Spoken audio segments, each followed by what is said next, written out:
ఆంధ్రప్రదేశ్ ప్రభుత్వ ఉపాధ్యాయ బదిలీల చట్టం 2025 ప్రకారము ప్రస్తుతం జరుగుతున్నటువంటి ఎస్జిటి ఉపాధ్యాయ మిత్రులందరికీ మాన్యువల్ కౌన్సిలింగ్ విధానం ద్వారా బదిలీలు చేపట్టడం జరుగుతుంది. అయితే ఈ సందర్భంగా మీ అందరికీ ఒక విషయం మీకు చెప్పదలుచుకున్నాను.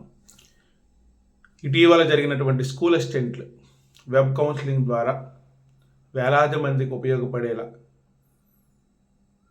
వెబ్ కౌన్సిలింగ్లో లోపాలు, తీసుకోవాల్సిన జాగ్రత్తలపై చేసినటువంటి వీడియో 10,000 మంది పైగా ఉపయోగించుకున్నారు.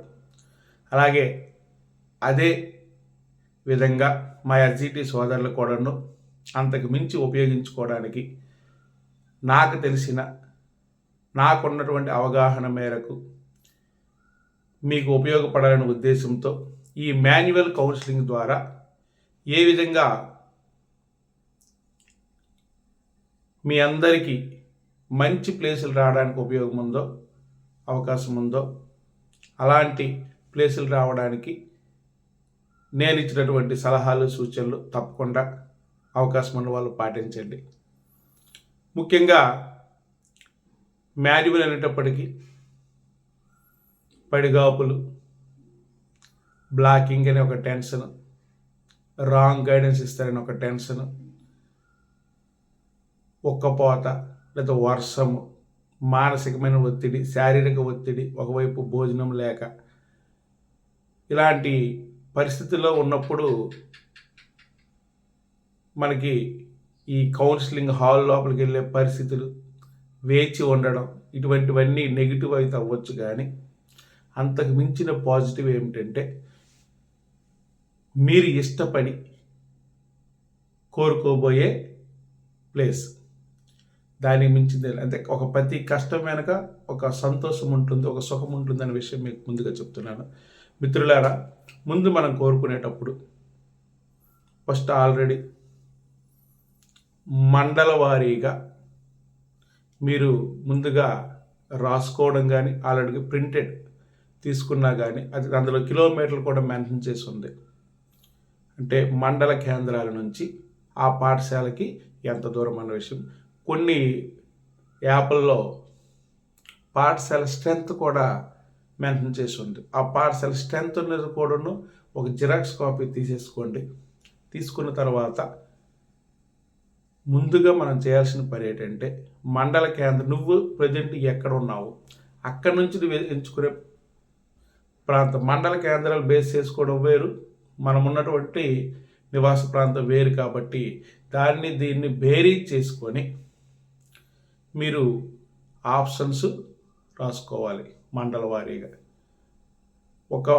నువ్వు ఉన్నటువంటి నివాస స్థలం చుట్టూ మండలాలు ఉండొచ్చు. అప్పుడు దూరము దగ్గర అనేది కన్ఫ్యూజ్ అవుతాం కంపల్సరిగా. అప్పుడు మండలాల వారీగా ఇవ్వకుండా పాఠశాల వారీగా ఇచ్చుకోవాల్సినటువంటి బాధ్యత మనకు ఉంటుంది. అంటే ఇక్కడ మనం రాసుకో అవసరం లేదు, కానీ ప్రతి మండలంలో ఏ క్లస్టర్స్ ఉన్నాయి, ఏ హై స్కూల్ ఉన్నాయి, హై స్కూల్ పరిధిలో ఉన్నటువంటి ఎలిమెంటరీ పాఠశాలలు ఏవి, దానికి మండల కేంద్రం నుంచి రవాణా సదుపాయం ఏ విధంగా ఉంది, దానికి బస్ సౌకర్యం ఉందా, క్యాబ్ సౌకర్యం ఉందా, లేదా బైక్ మీద వెళ్ళాల్సి వస్తుందా, లేదా నడిచి వెళ్ళాల్సి వస్తుందా, లేదా వాగులు వంకలు ఏమైనా దాటి వెళ్ళాల్సి ఉందన్న అంశం మీద క్లారిటీ తెచ్చుకోండి. మనం అనేకమైనటువంటి పనుల మీద మన సమయాన్ని వెచ్చించడం కన్నా ఈ విషయం మీద 10 మంది ఫ్రెండ్స్తో, మనకి ఆ మండలంలో పనిచేసే మన సోదర ఉపాధ్యాయులు ఉంటారు, అలాగే క్లస్టర్ రిసోర్స్ పర్సన్ సిఆర్పి సోదరులు ఉంటారు, అలాగే ఉపాధ్యాయ సంఘ నాయకులు ఉంటారు. కాబట్టి వాళ్ళకి అడిగితే క్లియర్గా చెప్తారు. సుమారు ఒక 5-6 మండలాల పైన, ఆ గ్రామాల పైన అవగాహన మనకి తప్పనిసరిగా ఉండాలంటే కనీసం అవి ఆ ఊర్ల పేర్లు తెలిస్తే చాలు. ఎందుకంటే ఇవన్నీ రెడీ చేసుకున్న తర్వాత నీ నెంబర్ చూసుకొని, నీ నెంబర్ బట్టి లోపలికి వెళ్ళిన తర్వాత టెన్షన్ పడకుండా, ఎందుకంటే మీ నెంబర్ పిలిచేటప్పుడే ఒక 100 మంది ముందే స్టార్ట్ అవ్వచ్చు, లేదా నీతోనైతే ముందు రోజు జరిగినటువంటి ఇన్సిడెంట్లన్నీ కూడా అవగాహన చేసుకుని మీ ఫ్రెండ్స్ని అడగండి, ఎలా జరిగింది, కౌన్సిలింగ్ విధానం ఎలా జరిగింది, బ్లాక్ చేశారా, ఎవరైనా రాంగ్ గైడెన్స్ ఇచ్చారా, తప్పుడు సమాచారం ఇచ్చారా, అవన్నీ తెలుసుకోండి. అప్పుడు తర్వాత చెప్తుంది మీ ఫ్రెండ్స్, నా ఫ్రెండ్ ఒకటి తప్పు నాకు రాంగ్ గైడెన్స్ ఇచ్చాడు అని అంటారు. అలాంటివి ఏవి జరగకుండా మీరు ముందే మానసికంగా సిద్ధమైపోండి. సిద్ధమై అక్కడికి వెళ్ళిన తర్వాత ఫస్ట్ మీరు స్పౌజ్ అయినట్టయితే ఇది ఖచ్చితంగా మీరు పాటించాలి. మీ స్పౌజ్ ఎవరైతే ఉన్నారో వాళ్ళు పనిచేస్తున్న మండలము లేదా చుట్టుపక్కల మండలాలు ఎంచుకోమని మనకి ఆర్జేడీ గారు కూడా ఈరోజు వివరణ ఇవ్వడం జరిగింది. మరి స్పౌజ్కి సంబంధించి మాకంటే మీకే బాగా తెలుసు. అలాగే ప్రిఫరెన్షియల్ కేటగిరీ వారు కూడా ఎక్కడైనా కోరుకోవచ్చు. యాక్చువల్గా వాళ్ళకి సొంత మండలాల్లో పనిచేసే అవకాశం ఇస్తే వాళ్ళకి మరింత న్యాయం జరిగేది. ప్రిఫరెన్షియల్ కేటగిరీ అంటేనే ఇబ్బందికరమైన పరిస్థితులు ఉన్నటువంటి వాళ్ళు. అలాంటి వాళ్ళకి వాళ్ళ సొంత గ్రామాల్లో పనిచేసే విధంగా లేదా వాళ్ళ సొంత మండలాల్లో పనిచేసే విధంగా ఈ నిర్ణయాలు తీసుకుంటే ఖచ్చితంగా వాళ్ళకు ఉపయోగపడేది అని నా వ్యక్తిగత అభిప్రాయం. అలాగే ఇంకో ముఖ్య అంశం ఏమిటంటే, ఎన్నుకునే ముందు, ఎంపిక చేసుకునే ముందు మనకి కన్ఫ్యూజ్ అయిపోవద్దు, టెన్షన్ పడిపోవద్దు. టక్కన ఏదో ఒక ఆప్షన్ చెప్పాల్సిన అవసరం లేదు. గుర్తుపెట్టుకోండి, మీకు ఒక్కొక్కటి మనకి స్క్రీన్లో చూపిస్తుంటారు మండలాల వారీగా. మీకు నచ్చిన మండలం ఫస్ట్ అడుగుతారు, తర్వాత రెండో మండలం నువ్వు అడిగిన మండలాల కోసమే వాళ్ళు స్క్రీన్లు పెడతారు. కాబట్టి టెన్షన్ పడిపోక్కర్లేదు. అది చూపించిందే చెప్పేయాలేమని టెన్షన్ పడిపోక్కర్లేదు. ఓపిక మీద ఏం పర్వాలేదు, 1 నిమిషం 2 నిమిషాలు 5 నిమిషాలు అయినా నష్టం. ఎందుకంటే నీ భవిష్యత్తుకు సంబంధించింది. మొత్తం ఫ్యామిలీ వైజ్గా షిఫ్ట్ అవ్వాల్సినటువంటి పరిస్థితి, తర్వాత రేషనలైజేషన్ గురి కాకుండా చూసుకొని బయట నీకు ఉంటుంది. కాబట్టి చాలా జాగ్రత్త ఈ విషయంలో. మీరు టెన్షన్ పడిపోకండి. మీరు వెళ్ళేటప్పటికి మీరే మండలం కోరుకుంటున్నారు ఆ మండలం డిస్ప్లే చేయమని చెప్పండి, ఖచ్చితంగా డిస్ప్లే చేస్తారు. అందులో డిస్టెన్స్ బేస్ చేసుకొని నువ్వు నివాస స్థలం ఏదైతే ఉందో దానికి ఫస్ట్ రోడ్ పాయింట్ ఏది ఉందో చూసుకోండి. అంటే బస్ సౌకర్యం ఉన్నటువంటివి ఫస్ట్ ఎంపిక చేసుకోండి. తర్వాత బైక్ మీద వెళ్ళాల్సింది ఈ 2, లేదంటే క్యాబ్ ఆప్షన్ ఉందా లేదా, ఈ 3 చూసుకొని జాగ్రత్త తెచ్చుకోండి. దూరమైనా పర్వాలేదు, బస్సుకు ప్రయారిటీ ఇవ్వండి.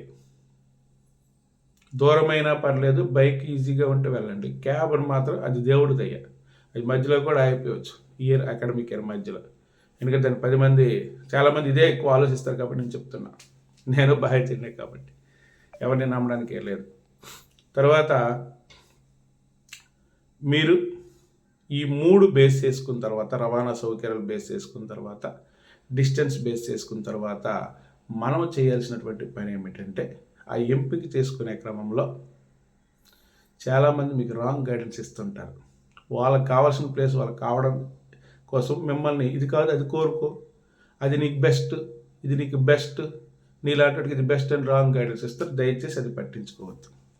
నీ మనసులో ఏది ఉందో అక్కడ కొంతమంది నీకు దగ్గర స్నేహితులు ఒక లోపలికి ఎలా చేయకపోయినా అక్కడ ఉన్నటువంటి కౌన్సిలింగ్ వచ్చిన వాళ్ళు కూడా నిజాయితీగా అభిమానించి మనకు ఒకళ్ళు ఇద్దరని తెలిసిన ఉంటారు. వాళ్ళ పక్కకి వెళ్ళి కూర్చొని వాళ్ళతో సరే ఏది బాగుంటుంది చెప్పండి. ఎందుకంటే నీకు అన్ని మాటలు అవగాహన ఉండకపోవచ్చు, కానీ ఆ పక్కకు ఉండొచ్చు. అలాంటప్పుడు ఖచ్చితంగా ఆయన మీకు గైడ్ చేస్తారు. ఇందులో ముఖ్యంగా క్లియర్ వేకెన్సీలు ఏవి అంటే 8 years లేదా క్లియర్ వేకెన్సీలు ఏవి, రీఅపార్ట్మెంట్ వల్ల ఏర్పడినటువంటి ఖాళీలు ఏవి, అలాగే రిక్వెస్ట్ ట్రాన్స్ఫర్స్ ఏవి. ఇప్పుడు మనకి ఈ రిక్వెస్ట్ ట్రాన్స్ఫర్స్ ఏవైతే ఉన్నాయంటే అరైజ్డ్ వేకెన్సీస్ మీకు అవకాశం ఉంది. అందుకే సీనియర్ టు జూనియర్ వరకు కూడా ఈ మాన్యువల్ కౌన్సిలింగ్లో అత్యంత లాభదాయకమైనటువంటి అంశం ఏదైతే ఉందని arised vacancies senior to junior ఎవరికి ఇబ్బంది లేకుండా వస్తాయి.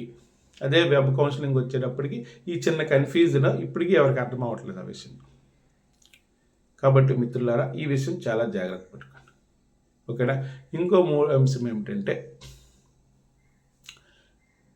మీరు స్పౌజ్ విషయంలో టెన్షన్ పడక్కర్లేదు, ప్రిఫరెన్స్ విషయంలో టెన్షన్ పడక్కర్లేదు.